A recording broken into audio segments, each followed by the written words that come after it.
Buti pa yung anak mo. Hindi. 50 mo. Sa akin lang 50 mo, ha? Sa akin na lang to. Bakit? Sa'yo yan? Hindi.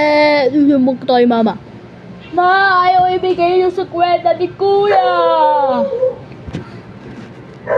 Kung ayaw ibigay yung 50 mo, lumayas ka na dito.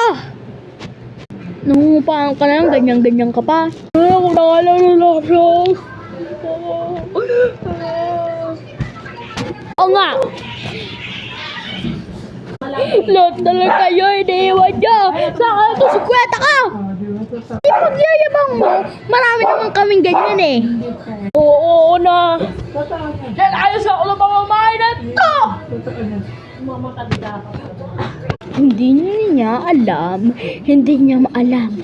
Papa, hindi niya alam yung sekreto natin. At hindi na niya alam ang lahat. At hindi na natin yung asawa ko, ikaw.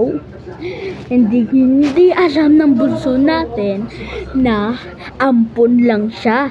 Pinulot lang siya sa ihi ng kalabaw. Oo nga.